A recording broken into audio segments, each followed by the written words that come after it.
Welcome to View from the Corner Office, the CEO series brought to you by Arizona Business Magazine, Grand Canyon University, and aznow.biz. In this edition of the CEO series, we talk to Rick Welts, President and CEO of the Phoenix Suns. He talks about the economic impact that the Valley sports teams have, as well as their outreach towards the community.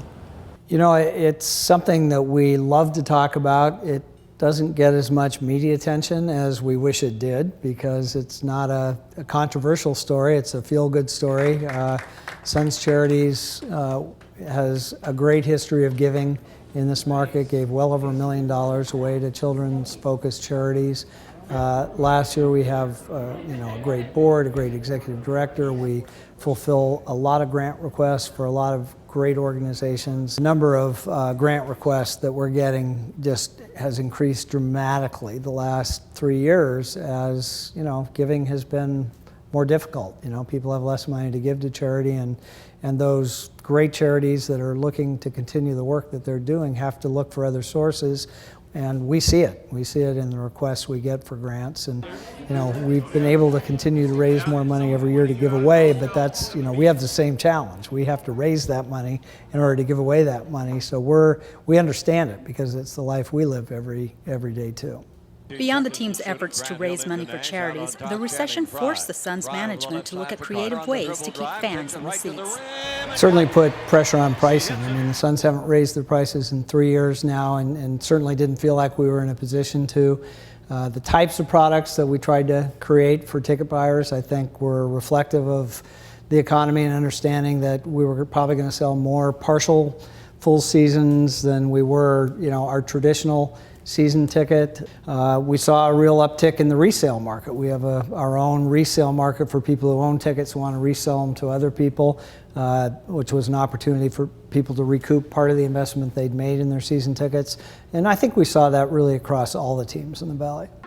And as the economic recovery limps along, the Suns are starting to see some bright spots. We've maintained our attendance. We haven't had any downturn in attendance, which I think is a good sign.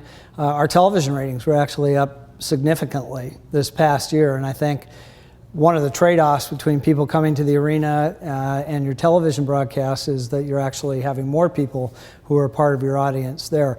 We're unique amongst the Valley sports teams in that we produce and sell all of our own television games. So we are in the media market just like any television station, newspaper, any other publication relying on advertising. So we have a very good finger on the pulse beat of what's going on. I think definitely last season we started to see an upturn in spending, ad spending, which is important to us because it's a big part of our revenue on our television broadcast. But we really did feel that there was a significant shift that took place probably toward the second half of last season. And while the Valley's pro sports teams compete for many of the same dollars, Welts says they still want each other to do well.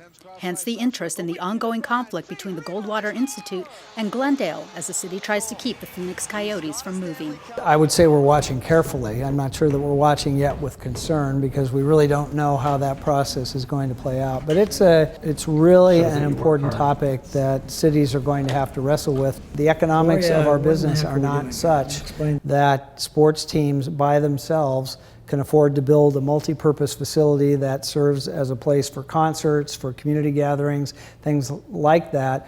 There's a real value there to our city, and it adds to the quality of life in the city of Phoenix as it does in other cities. But how we pay for that, what's the appropriate investment, what's the right way to go about doing it is a very fair discussion to have out there between sports teams, the public, and our elected officials.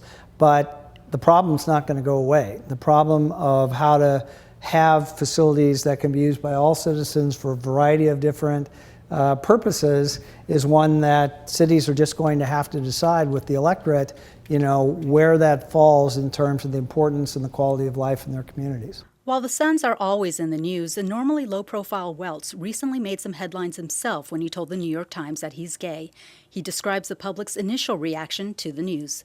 We really want to be able to have an open discussion about sexual orientation within this industry, which is a very difficult topic for us to get to. We just for whatever reason, we're a little out of step with where most of our society is today, and having that discussion and feeling comfortable having it. And so the purpose was hopefully to facilitate more of that discussion, which I can promise you has been the case. What I also said is I wanted to at least have a person out there who young people could identify with, who might give them a little bit of hope that pursuing their passion, if it was team sports, wasn't something that was out of reach just because of who they were.